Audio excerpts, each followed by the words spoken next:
नमस्कार, मी विजय चव्हाण. तुम्ही पाहतात आवाज लोकशाहीचा. आज आपण राहू या गावात आहे. राहू हे गाव अलीकडच्या काळामध्ये जरा चांगलंच गाजावाजा करत आहे.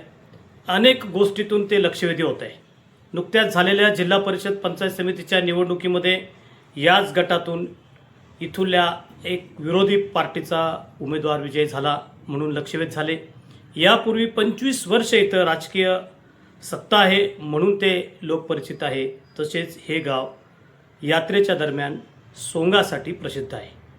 गाव म्हटलं की त्याला अनेक पैलू आलेच, पण या गावात सुद्धा नवीन नवीन घडामोडी होतात आणि अशीच एक बालिकेची कहाणी आणि स्टोरी आपण या निमित्तानं प्रेक्षक वर्गाला सांगणार आहोत. मित्रांनो, खेडेगावांमध्ये जे आत्ताचे नवीन खेळ आहेत, ज्याला जुडो कराटे म्हणतात, बॉक्सिंग म्हणतात, ॲथलेटिक्स म्हणतात, अशा स्वरूपाच्या खेळांची आवड ग्रामीण भागात नव्यानं निर्माण होते आणि त्याचं कौतुकसुद्धा होतं आहे.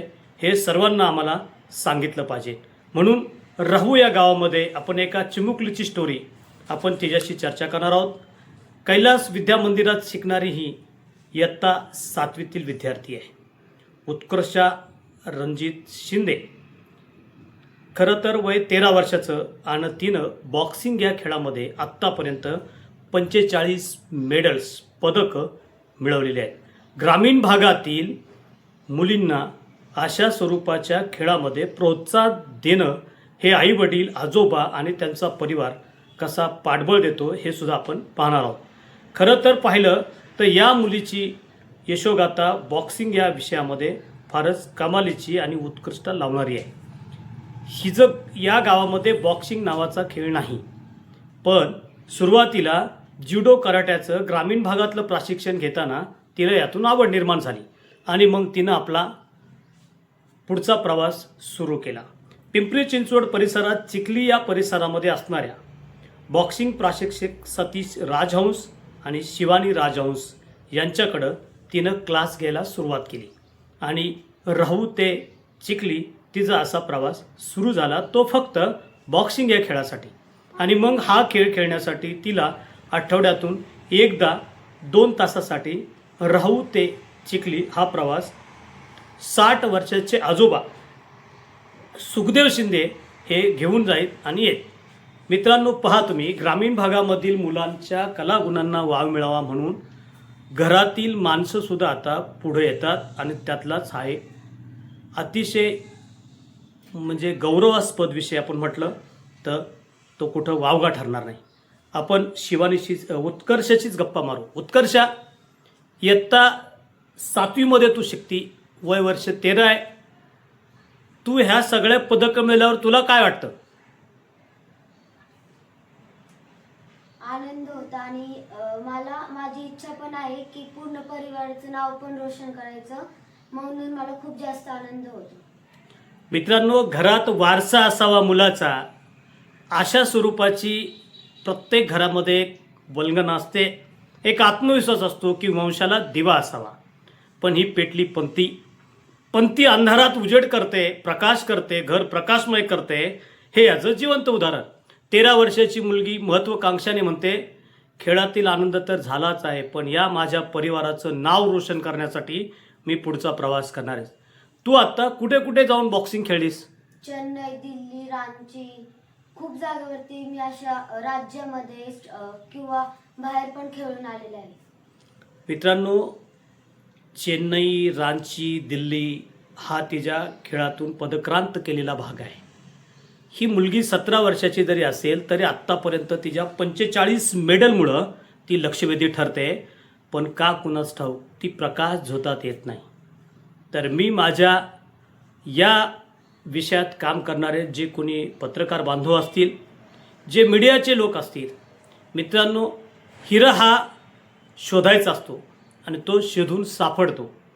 तुम्ही अशा ठिकाणी अशा मुलींना प्रोत्साहन द्या, त्यांना पाठणीवर थाप द्या, त्यांची उत्कंठा वाढवा. त्यांना खरंच कौतुकानं आपण जर सपोर्ट केला तर त्यांचं भविष्यच नव्हे, तुमच्या गावाचं, राज्याचं, जिल्ह्याचं आणि पुढे देशाचं सुद्धा ते उज्ज्वल करू शकतात. म्हणूनच मुलांना असं म्हटलं जातं की उद्याचे भावी नागरिक आणि या देशाचा कणा. आता ही मुलगी आहे, तिला मुलगी म्हटलं की अनेक प्रकाराने संकोचित प्रवृत्तीने लोकांची पाहण्याची महत्त्वाकांक्षा असते. पण इथं तिनं 17व्या वर्षी सर्व गारद केलं आहे आणि तिचा प्रवास झाला आहे बॉक्सिंगकडे. तुला पुढच्या काळामध्ये बॉक्सिंगमधून काय करायचं आहे? माझी इच्छा आहे की भारतासाठी गोल्ड मेडल मिळवायची. मित्रांनो, अलीकडच्या काळामध्ये व्यसनाधीन होणाऱ्या तरुणांना ही एक चांगली चपराक आहे. धट्टेकट्टे असणाऱ्या तरुणांना ही 17 वर्षाची मुलगी असं म्हणते, मला या देशाच्या भवितव्यासाठी काम करायचं आहे, खेळाडू व्हायचं आहे. आणि आमचे जवान, आमचे तरुण गोवा, गुटखा आणि बिड्या सिगरेटमध्ये व्यस्त आहेत. मित्रांनो, ऐकत असाल तर स्वतःला थोडी समजू द्या. प्रत्यक्षात हा शब्द वापरणं तुमच्या दृष्टीनं मानहानीचं ठरेल, पण कौतुक करताना या मुलीचं मार्गदर्शन तुम्हाला नक्की ठरेल. तू मला सांग, तुला ह्या खेळाकडे प्रोत्साहित करण्यासाठी आई, बाबा, आजोबा, काका ह्या सगळ्यांची मदत असते? हो, जास्त करून आजोबांची मदत असते. आजोबा काय सांगतात तुला खेळासंदर्भात?